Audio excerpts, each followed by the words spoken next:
Hello everyone and welcome to this week's video for the God, it is so hot. It is like in the middle of July and I am dying right now.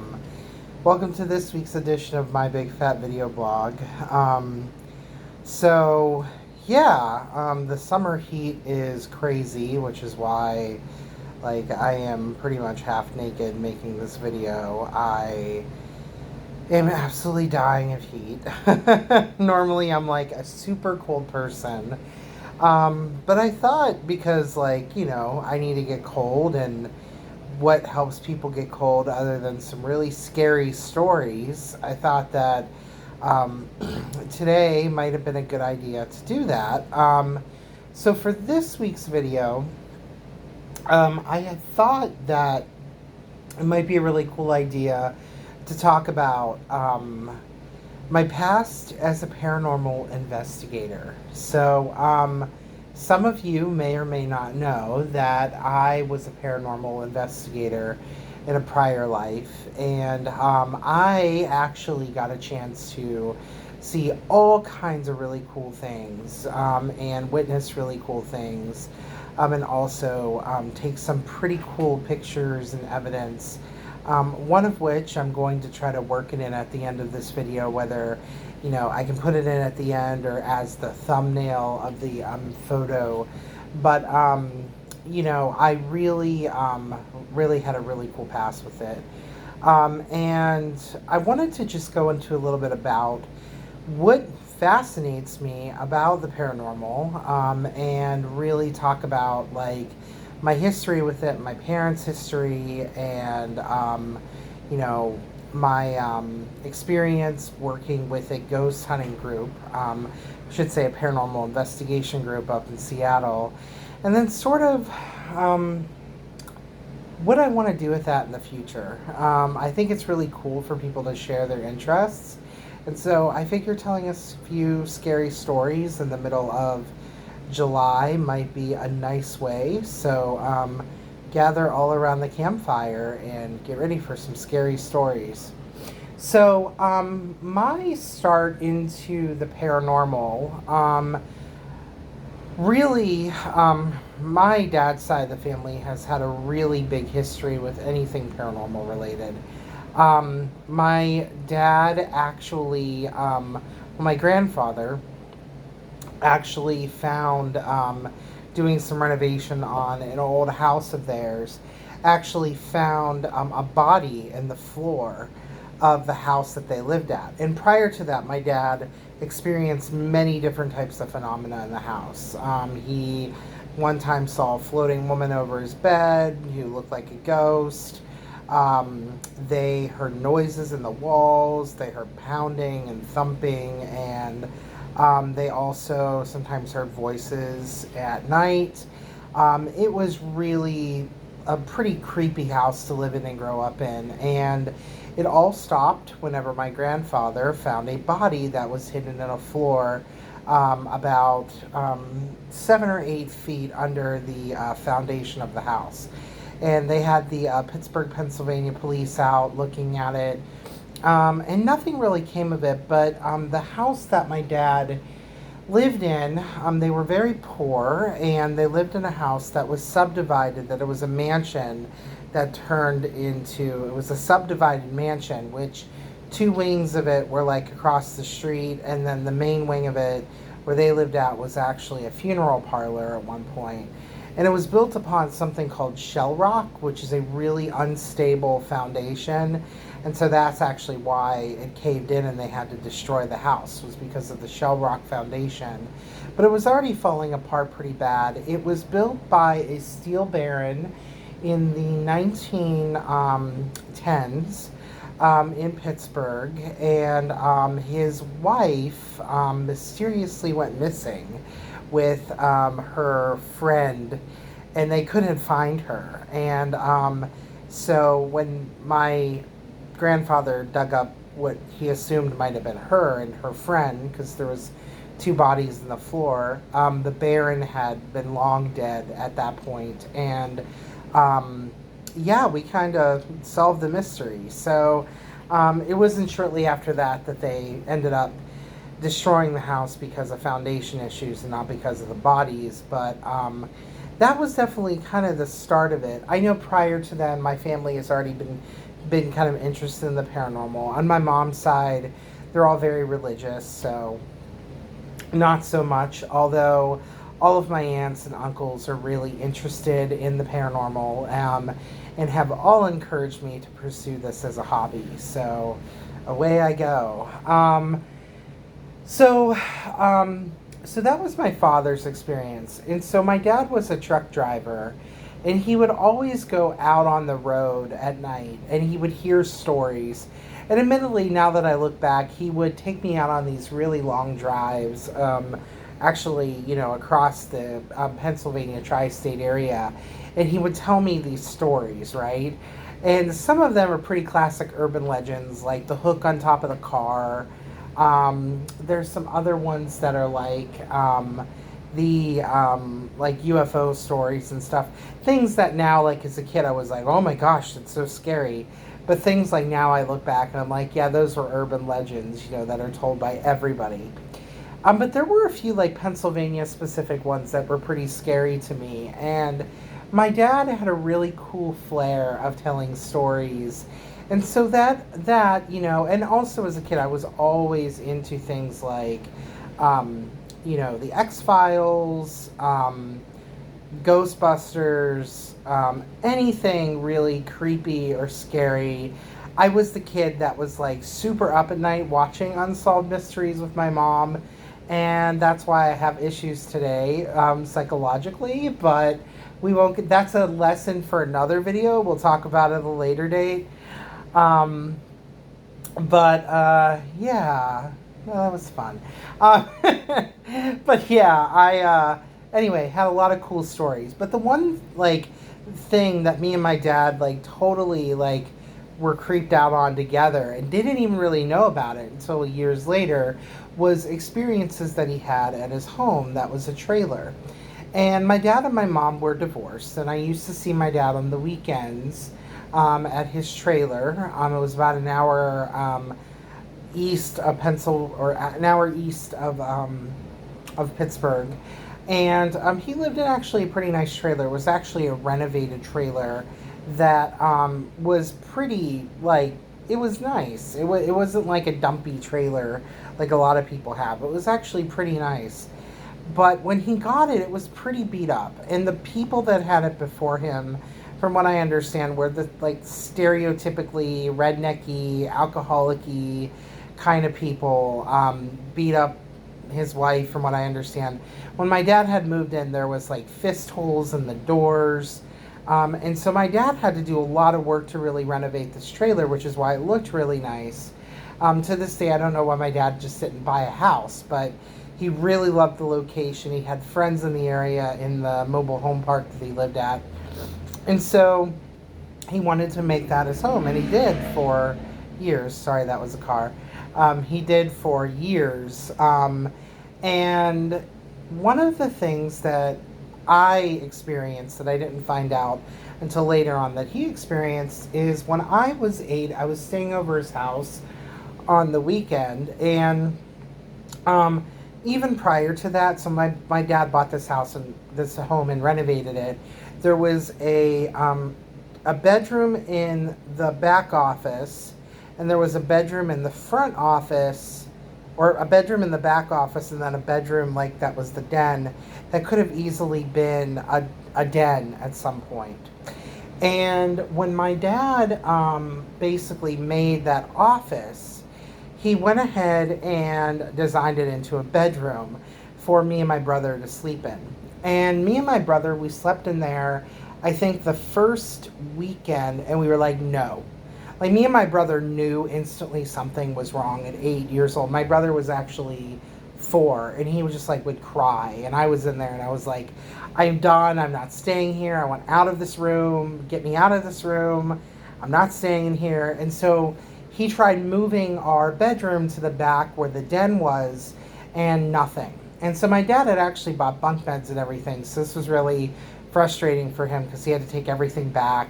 And so the only way us kids would be able to really stay at the house would be that we would have to stay in the living room or actually sleep with dad. Like there was no other really way around it. And I remember one night, it was about 3 in the morning. I had to wake up to pee, and I woke up and like the kitchen was here and living room was here. My dad's bedroom was here. So I remember, getting up out of the sofa bed, walking around the table of the kitchen, and looking down the hallway to the bathroom. And my dad had that old school mahogany, like shitty 70s paneling. And my dad, rest in peace, he's deceased now, but he always knew that I hated that wooden paneling. And I would tell him that too, like, Dad, why don't you get rid of this? But it was so much to like gut and repair. Like my dad didn't even really care for it. And I remember there was a window in the back hallway that light could shine through. And I remember that this light had shined through, and in the hallway was a 7 foot tall figure, kind of looked like Slender Man, was incredibly, like I can make out, like he was completely faceless, but you could definitely tell something was there. And I remember he turned and he looked at me, and without hesitation, he ran full force right into me. And like even just telling the story, I always get goosebumps because it was such a powerful thing to experience as a kid. And I just remember it hit me. It felt like the wind was out of me. I put my hands up to shield myself, and I walked down the hallway. I don't even remember what happened after that point, really. I remember peeing. I think I made it to the bathroom. I made it back into the bed and I slept, and I never told anyone about that story because I don't want people to think I was nuts. Never told anybody about it. And then back in 2010, I found this really cool group that was up in Seattle. They're a paranormal investigation group, and we're no longer active anymore. But during the time, we investigated a lot of really cool things. And I found them, and I joined them, and they actually were one of the reasons I actually have my job today. They gave me experience in operating a nonprofit. And so I used that experience in order to bolster myself into the position that I had now. And I actually still put them down as a reference. Like it was a job that I had. I was on a chair and everything, and I offered scientific research and forums for people to come and talk at. And it was the coolest thing. Like I met a lot of really cool people in the paranormal community. But in my time there, I investigated homes and everything. And one day I told my dad about what I was doing, and this was 2010, so this was 2 years before he passed away. And I told him, I'm like, you're going to think I'm crazy. And I finally told him that experience, and my dad's like, I could hear his like jaw drop on the phone. He's like, what? And I was like, yeah, like this actually like legit happened to me. And he's like, well, it's funny that you mentioned that because my dad would work night shift, and he would come home for work and he would hear like somebody sometimes while he was making breakfast in the morning, which was his dinner, he would hear somebody running up and down the hallway at like 6 a.m. in the morning. And he always thought it was like mice or rats or something, or the piping, but it definitely sounded like feet. And so my dad actually, from that point, like we just started talking, and it turns out that there was so many things in that house that happened prior that I found out about the alcoholic, husband and wife that lived there. I found out about, the drug use that was going on. I found out about, the abuse that was going on. And it was just a lot of residual badness that was in that place. And so my dad, whenever he left that place, he just was like so much better. Like he was able to be happier and everything. But yeah, that was my experience, telling my dad this story, and he was pretty like amazed by it. And so during my time within the paranormal investigation group, I ended up investigating multiple homes. Like I probably ended up investigating about 20 homes. And most of them really didn't have anything of significant paranormality going on with it, making up that word kind of. Most of it was people who their husband and wife died, like husband or wife died, or like a parent died, or a close relative or friend, and they had thought that that person was in the house with them.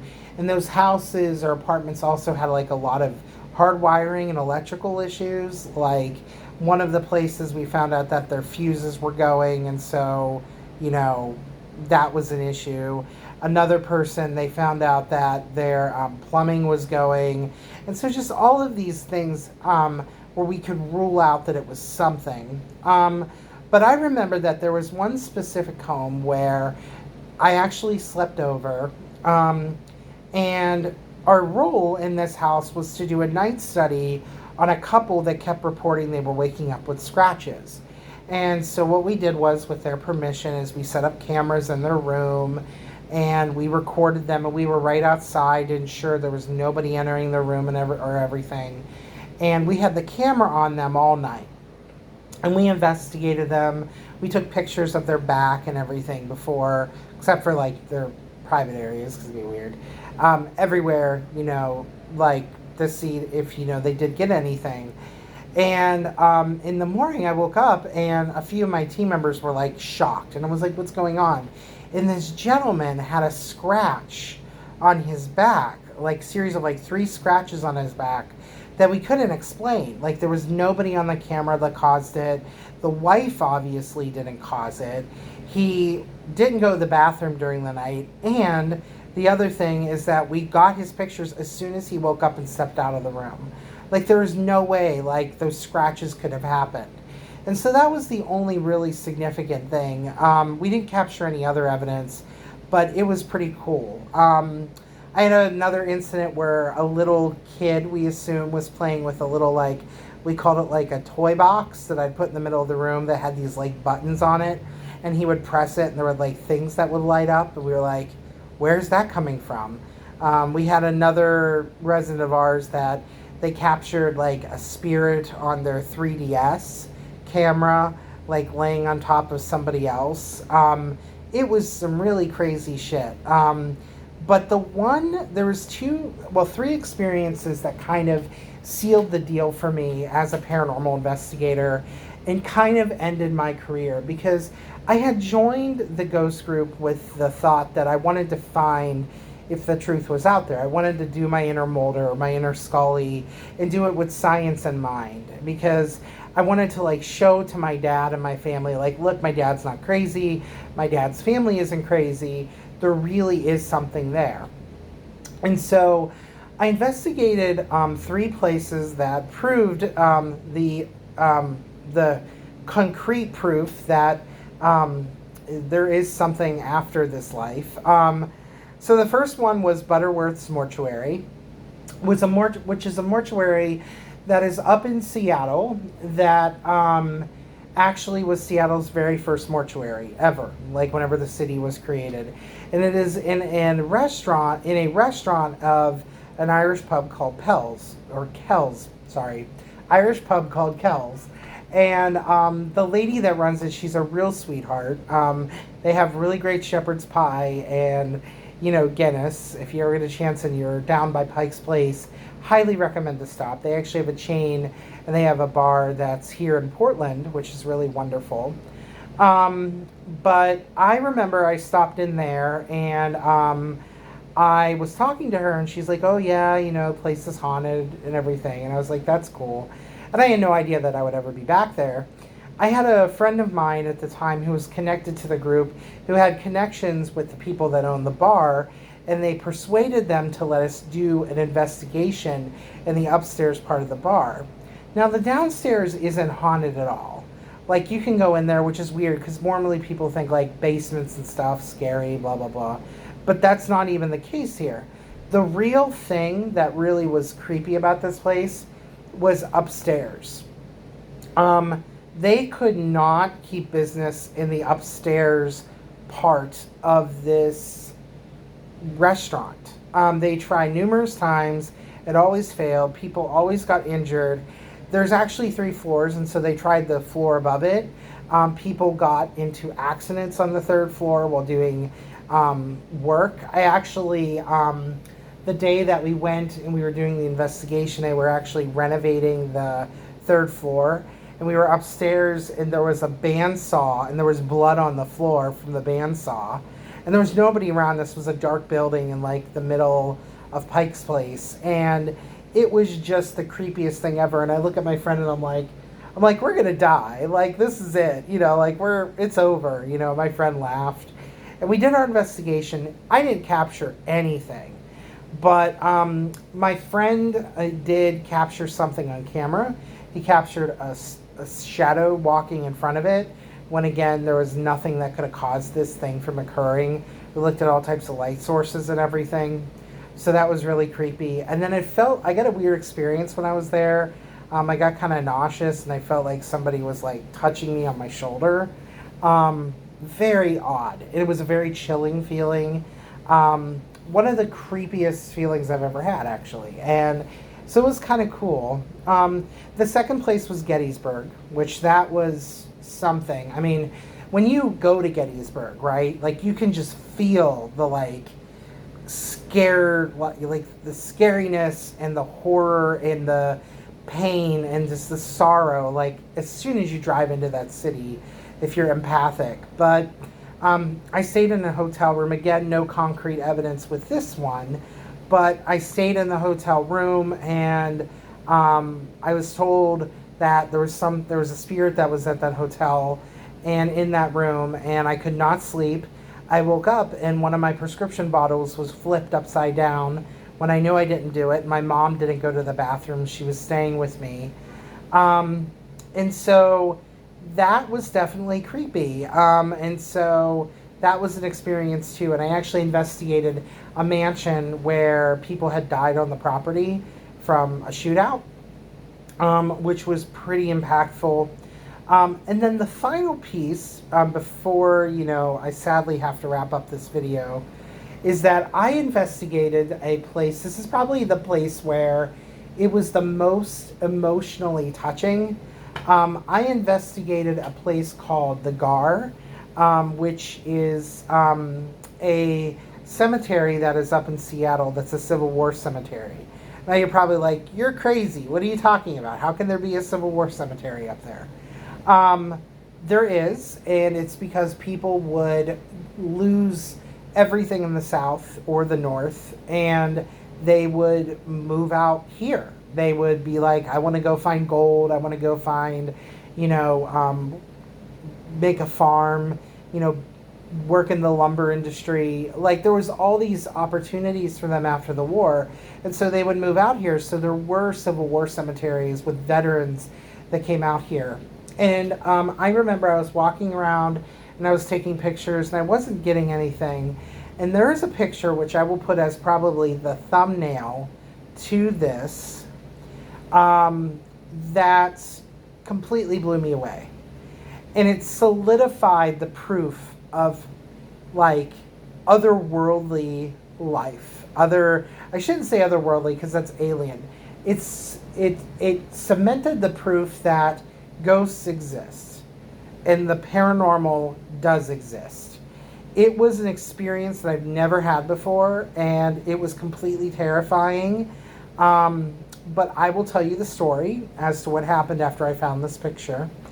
I came home from taking the picture, and I started hearing whispering in my car. And I had a little thermometer in my kit. And so I was just like disregarding it because I was like, it's just my brain playing tricks on me. It was a long night. I was coming home at like 3 a.m. from an investigation. And the one thing that I remember is I used to always have this tradition of, before I walked into the house that I lived at up in Tacoma, I would sprinkle a little bit of salt in front of the door, because that was supposed to be a way to like ward away anything that would follow you, and you would have to be firm and be like, don't follow me, don't come in my house, And I did that, and I was like, okay, that's that. So I walked in my bedroom, I put my stuff down, and I was actually going ahead and I was preparing all of my data to upload it. And there's that thermometer that I use to do surface measure testing, which is basically to see what the temperature of a wall is, started to go off for no reason. It was like there was nothing that could have caused it. The battery was brand new. I actually tested it. I took it out of the bag. Nothing could have caused this from going off. And my cat was freaked out. Like, would not sleep in my room for 2 weeks. And the creepiest part about this is that you'll see this picture I'm about to put up. I had a dream where an individual came into the dream and told me that she was looking for her child, and that she was just so happy that I met her child, and that she wanted to just see where I lived at. And she was dressed in Civil War garb. And I remember that, and I remember waking up from that. It felt extremely vivid. And I remember after that, for about 2 weeks after, it felt like somebody was living in the house with me and my ex. And my ex was not too happy about that. But I just told him, like, yeah, she's staying in my room, you know. But she went away, and I've always kind of felt like there's been this presence with me ever since. It's like a peaceful presence. And I'll finish this off. I had a psychic friend of mine who told me that, and she's the real deal, like, she's seen things and has not known the thing that occurred at the site that we took her to, and she knew exactly what it was, and it wasn't anything that was like on the news or anything. And I remember she told me, like, that she's always with me, and that, I mean, she'll always be there, you know. And to this day, I've always felt protected. I've always felt like she's there with me, you know. So I hope she's comfortable with me telling you guys this story. Anyway, it was a very cool experience. I will post the picture, and just so y'all can see it. And yeah, so my future with this is, like I said, I'm kind of done with investigating. I have some pretty bad hip issues, which prevents me from walking really long.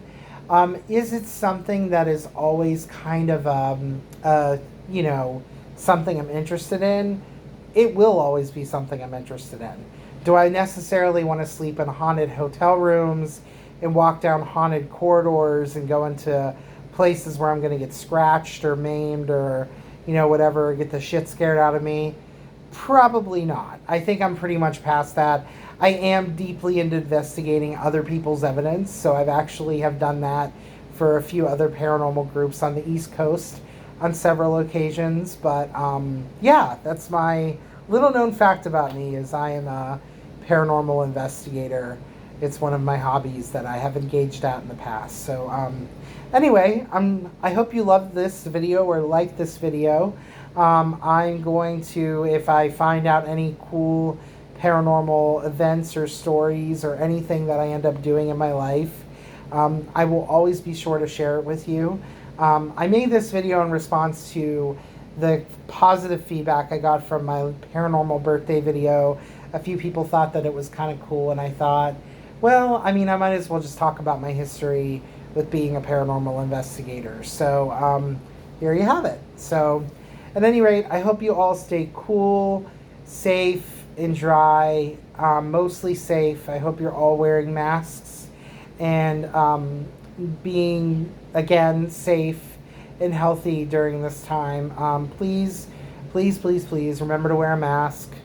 Please, please, please remember to do the right thing and, you know, practice social distancing and just be safe out there. So at any rate, I will talk to you in the next video.